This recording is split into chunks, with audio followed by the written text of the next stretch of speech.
그럼 이제 이 전환사채라는 건 뭐냐면요. 원래는 사채예요. 원래 사채인데 여기에다가 옵션, 뭔가 선택권을 붙여놓은 걸 우리가 전환사채라고 부르는데 이 옵션을 전환권 가치라고 부르지만 계정 과목이 전환권 대가라서 앞으로 저는 전환권 대가라는 표현을 쓸게요. 자, 그럼 이 전환사채라는 건 일반 사채에다가 어떤 옵션을 붙여놓은 걸 전환사채라고 부르는데, 그럼 이제 이 옵션이 뭐냐, 이제 간단하게 얘기를 해서 제가 이 전환사채의 발행자 입장에서 얘기를 좀 한다고 했어요. 자, 이 발행자가요, 재무상태표를 보면 여기 이제 부채고 여기 이제 자본이에요. 회사가 자금을 차입해요. 자금을 차입하는데 원래 자금을 차입할 때는 시장이자율로 자금을 차입하는 거고, 그 기업의 어떤 재무 성과나 그 다음에 재무 상황, 그 다음에 이런 것들을 감안을 해서 이제 일반 투자자들이 투자를 할 텐데, 이 발행자 회사가 이 자금을 차입하기에 좀 더 유리한 방법이 뭐냐 해서 고안된 거예요. 이게 이제 이 전환사채는 최초의 사채로 발행이 돼요. 뭐 예를 들어 뭐 1000이다. 그럼 여기에 투자자가 있을 거 아닙니까? 채권자가. 그럼 얘가 얘한테 돈을 주는 거죠.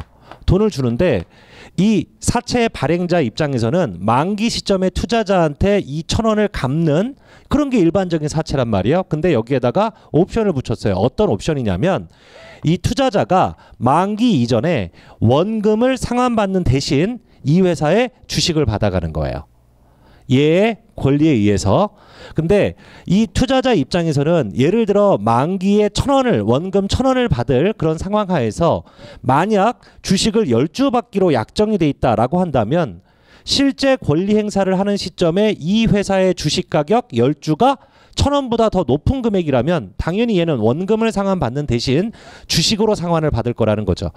근데 만약에 그 시점에 발행자의 주가가 낮아요. 그래서 이 투자자 입장에서는 주식으로 전환해봐야 원금 1000원보다 더 낮은 금액일 거야 라고 판단이 된다면 얘는 주식을 받지 않고 사채 원금을 받아가는 거예요. 그러한 권리를 부여한 게 전환사채고, 이렇다면 회사 입장에서는 이 투자자한테 자신의 부를 극대화시킬 수 있는 기회를 주기 때문에 조금 더 저리로 많은 자금을 차입하는 게 수월할 수 있다는 거죠. 그래서 이런 조건이 부여된 게 전환사채예요. 그러면 우리가 이 전환사채에서 어떤 공부를 해야 되느냐, 최초의 전환사채가 발행될 때 이 부분을 먼저 공부를 해야 되는데요. 아까도 얘기했듯이 제가 이 일반적인 사채는 시장이자율로 발행이 되지만 전환사채는 저리로 발행이 된다고 했다고요. 그러면 저리로 발행된다는 건 이 발행자 입장에서는 뭔가 이득이 생기는 거예요. 싸게 빌렸으니까. 그러면 여기에는 그 이득이 생긴 이유는 결과적으로 나중에 이 회사가 주식을 투자자에게 주는 거죠. 그건 일종의 자본 거래가 숨겨져 있어요. 그렇기 때문에 이 발행 시점의 회계 처리를 우리가 이제 어떻게 회계 처리할 것이냐, 자본 거래가 섞여 있고 그다음에 일반적인 사채로 되어 있기 때문에, 그다음에 얘가 권리를 행사하게 되는 경우 투자자가 어떻게 할 것이냐, 즉 발행자 입장에선 돈을 갚는 대신 주식을 발행하기 때문에 이 금액이 밑으로 내려와야 할 것이에요. 권리 행사가 된다면 돈을 갚는 대신 주식을 발행해 주니까. 그래서 이제 이 권리 행사까지 공부를 하셔야 되는데요. 과거에는 시험이 주로 여기에 포인트를 맞췄어요. 근데 이제 요새는 권리 행사까지 시험 문제가 출제가 되고 있기 때문에 이 발행과 권리 행사를 두 개 다 공부를 할 수밖에 없다는 거죠. 그래서 다시 한번 요약하면 이 전환사채라는 건 발행자 입장에서만 공부를 할 건데, 원래 사채지만 투자자가 만기 이전에 원하면 미리 약정된 주식으로 상환할 수 있다.